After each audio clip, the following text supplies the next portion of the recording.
Well, it's sounding pretty good for Saturday. We're going to go back at him and have a look at his fourth consecutive victories, 4 out of 4. You stepped him up against the older horses here over the 2,200 metres at Belmont. He bounces out of gate number 1 there. And what I love about this horse is he jumps out of the gates there for Joseph. He drops his head. There's every indication that he's going to run a longer trip by the looks of it. Yeah, for sure. He was stepping up to the journey from sort of 1650, and his best part of his race was definitely the last 100 metres. So, obviously until you try them over the extra distance, you do never know. But from every indication he's shown us in his work and in his previous race starts, there's not going to be an issue with the journey. It's just going to be whether he can run it faster than a few of the others. So I'm really looking forward to the race. All right, Verdillo Blue led them up, the old-timer. He's won a stack of races, so this was a good measuring stick for him, being a 3-year-old only having his 4th start in a race. We're just going to pick up the pace here and come down the side of the course, pick it up at the point that Joseph is just wanting to go forward at this point now. He's still second last over on the inside and he's getting onto the back of the grey at this point in time. So were you happy, Adam, with the way things were working out here at Belmont? Yeah, look, I just wanted him to stay out of trouble as much as he possibly could, because obviously with this race in mind, I wanted to get a true guide on whether I thought that his stamina levels were there to be confident to come across. So from one, it was always going to be a little bit tricky. Small fields can often be a graveyard. When you draw barrier 1, you can get stuck there and locked in jail and not get out. So, the thing I liked is when he had to go and shift those other horses when they quickened up, he shifted them very easily out the way and moved into the race pretty quickly. And, it was probably, foregone conclusion after that. He was always going to run over the top of them. And as I say, the pleasing part was probably the last 50 metres of his race, and even after the line, he struggled to pull him up, and he come back in and recovered really well. So, as I say, the stamina's there. I guess you could make an argument that he didn't beat much that day, but these are old seasoned, tough horses, and it takes a pretty good 3-year-old to beat those old foxes, and they're certainly tough. And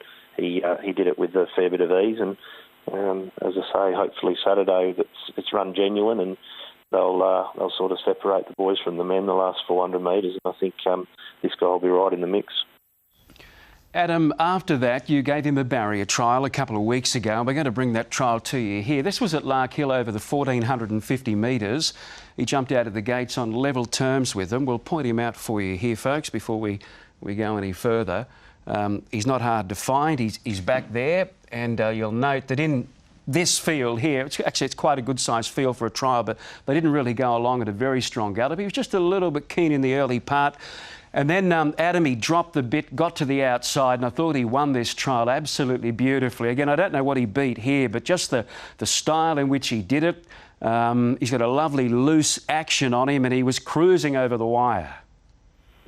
Yeah, for sure. And I think the important thing is too, I actually train the 2nd and 3rd horse, and I've actually got a really big opinion of both of them. I think they're both going to be good Saturday horses when they finish developing. They're both lovely types and very good pedigrees, both of them. So they're no hacks, and they're going to win their share of races. So that was pleasing to see them go well and know that they go good, and obviously seeing him beat them like that. But I did instruct Joe to kick him out the gates hard and make sure he jumps quick, and then obviously go back and stay out of trouble and don't get hurt and just come around him. But with, obviously the Derby in mind, and again, I don't want to be getting behind 3/4 of the horses in the Derby.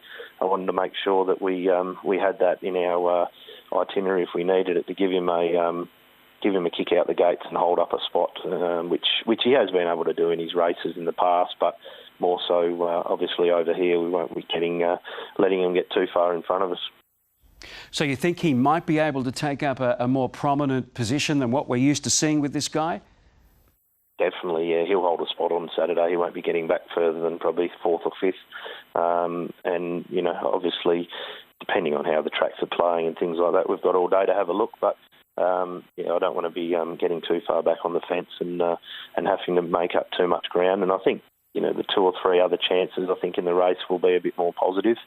So, we're going to get to have a pretty good look at them from out wide to see where they end up. So see how it all unfolds, but that'll be left up to Joey. If we get there on Saturday, it's his job from there on in, and hopefully we've presented the horse in good enough condition for him to be able to do his job. Well, I tell you what, you put a really good case forward for him, and he's got the form to back it up. He's just got to go out there and do it now. And it's interesting, at the outset of this interview, you sounded really confident and that you wouldn't swap him for the favourite Tarzino, who is the solid favourite for the race. Yeah, no, not a hope. Not a hope swapping him, on that note, sure. There's no doubt that he's the one to beat. I've certainly got that in mind, and I respect him a hell of a lot, and his trainer and rider, but I certainly wouldn't be swapping him. Oh, I tell you what, I'm falling in love with this horse, folks. His name is Ora Koutou. Keep an eye on him.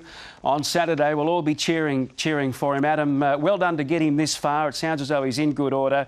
Good luck on Saturday. Thank you very much. There's Adam Durrant joining us from Melbourne, talking about his pride and joy at the moment. Adam, of course, is the leading trainer in Perth at the moment, a couple of wins clear of Grant Williams, doing a wonderful job. We wish all the team and all the runners, in fact, the best of luck in the AAMI Victoria Derby on Saturday.